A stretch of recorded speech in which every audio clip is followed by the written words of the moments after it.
Dağlara çıktım ki dağlar alacak. Geliyor karşımdan kanlı salacak.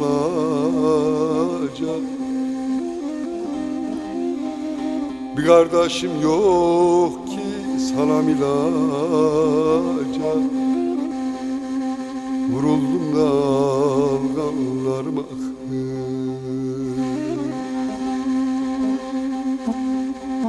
Vuruldum dalgalarıma akıyor. Zalim düşman dönmüş geri bakın.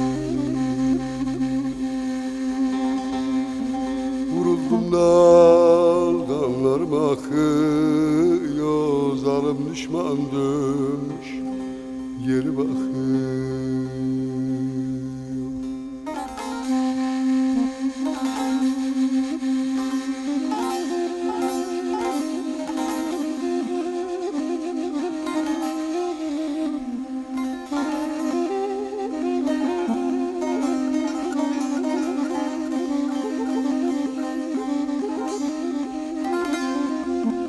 Yarım güvenliydi oğlum olacak.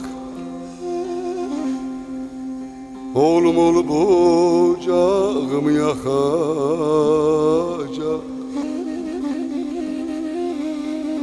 Bir dul karı nasıl kanım soracak.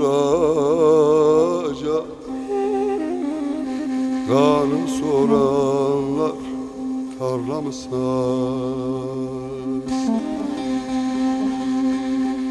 Bir dul karı nasıl dave çalacak. Davamı soranlar tarlamı sarsın.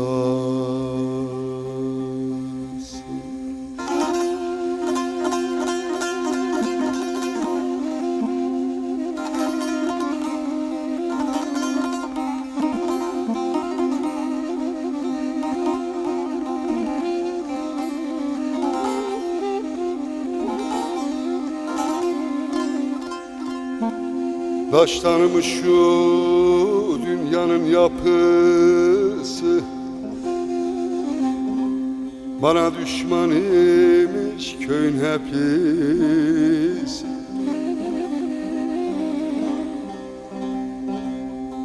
Söyleyin dayıma muradını alsın.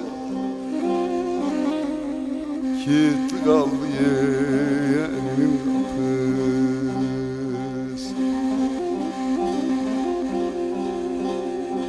Söyleyin kardeşime muradını alsın. Gitti kaldı kardeşinin kapısı.